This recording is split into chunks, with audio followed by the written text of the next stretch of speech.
Hi, I'm Jason Rink, the Education Director with the Ohio Freedom Alliance, and today we have Maurice Thompson, the Director of the 1851 Center for Constitutional Law here in Ohio. And Maurice, thanks for coming out today. Thanks for having me, Jason. The time. What we're going to talk about today is really the healthcare issue. It looks like, no matter what we can do to try to stop this thing, it looks like we're going to get a federal healthcare mandate sometime early this year. So really what we want to talk about is some of the problems with that mandate, what we see coming down the pike, and then what we can do in the state of Ohio to sort of stop that. So what do you see from a constitutional perspective, what some of the issues are with the current healthcare reform that's being proposed in Washington? Certainly. Well, Jason, the state of affairs as I talk to you today is that there's currently a House bill and a Senate bill that have to still be reconciled. However, we're assuming that they're going to be reconciled and that legislation will be produced sometime fairly soon here that contains a mandate. The reason we assume the mandate is because both the House bill and the Senate bill contain a mandate. And now, to be clear, when I say a mandate, what am I talking about? What I'm talking about is a federal government requirement that every individual in the country, with a few notable exceptions, purchases health insurance, and not just any kind of commercial health insurance policy, but an approved health insurance policy. And the penalty for not purchasing such a policy is a significant tax penalty that if you don't pay on your taxes, you then become a felon and are imprisoned. So really, when it comes to the Senate and House versions here, they agree on this idea of issuing a mandate. It's really ironing out maybe some of the details on how high that tax is going to be, how severe that felony is going to be. Yeah, Jason, that's exactly right. There's going to be a mandate, and we have a pretty good idea of what it's going to look like. There are some little peculiarities that have yet to be ironed out, but there's going to be a mandate.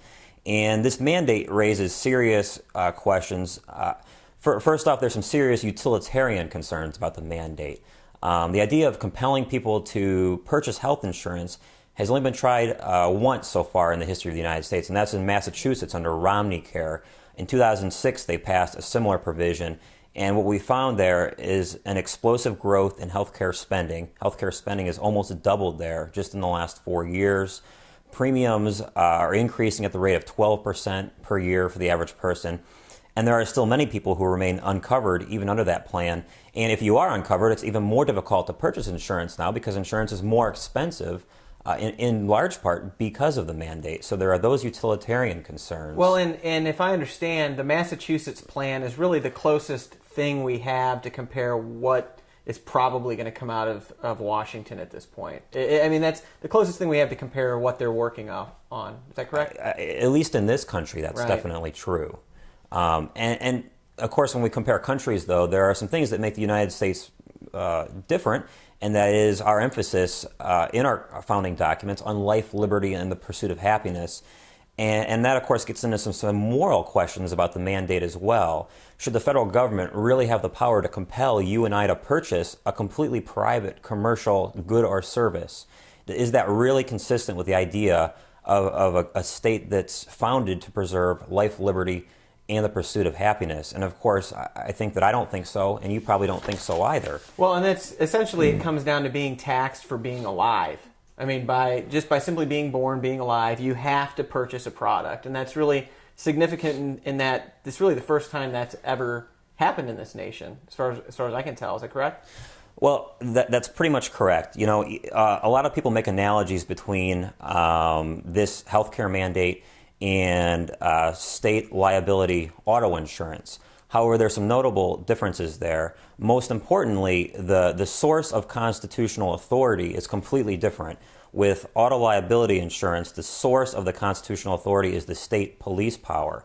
And of course, what we know is that all of the rights not delegated to the federal government are retained by the people, but all the powers are also retained by the states. So the states have additional powers beyond what the federal government has, and it's under these additional powers that auto liability insurance is compelled. And even then, it's only liability insurance. And even then, by merely being alive doesn't require you to purchase auto insurance. Sure. You can abstain from driving and therefore abstain from purchasing auto insurance. So you still have a choice. Under the healthcare mandate, you lose that choice. And that's what gets us into the Commerce Clause. Article 1, Section 8 defines the powers of the federal legislature, and one of these powers is the Commerce Clause. It says Congress shall regulate commerce amongst the several states. And there are three prongs to this test. You regulate, it's got to be commerce, and it's got to be amongst the several states. Regulate means to make regular. This was originally passed for the purpose of creating a free trade zone. The Commerce Clause recognized that even under the Articles of Confederation, states were erecting tariffs amongst each other and creating all sorts of issues. So that's why we use the term regulate, as in to make trade regular amongst the states.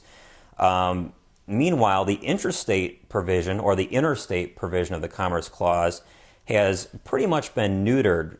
Back in the era of the New Deal Court in 1943 in Wickard v. Filburn, what FDR's appointees said was that interstate activity, or purely intrastate activity, in that case, a farmer's growing of wheat in his backyard for the feeding of his animals, was in fact eligibly regulated under the Interstate Commerce Clause, because it may, in aggregate, all of these activities affect commerce in the national market. And that leaves us with one prong that still has efficacy, and that's that the activity regulated actually be commerce.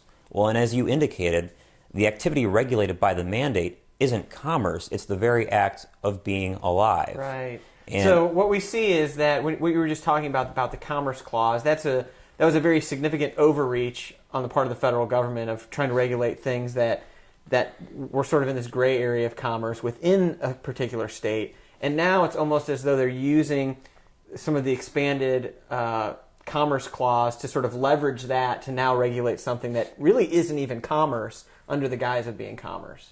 Sure, and that intrastate argument would actually have some teeth here, because insurance markets, by the edict of the federal government, are actually intrastate. You can't sell insurance across state lines, which is part of the problem that we have, why insurance is so expensive in the first place.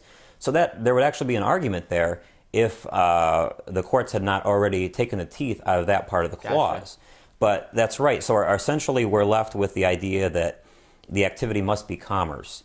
And in the early 1800s, when the Supreme Court first interpreted the term commerce, they said, well, commerce is what you and I would think that it is. It's the buying, selling, and trading of goods and services.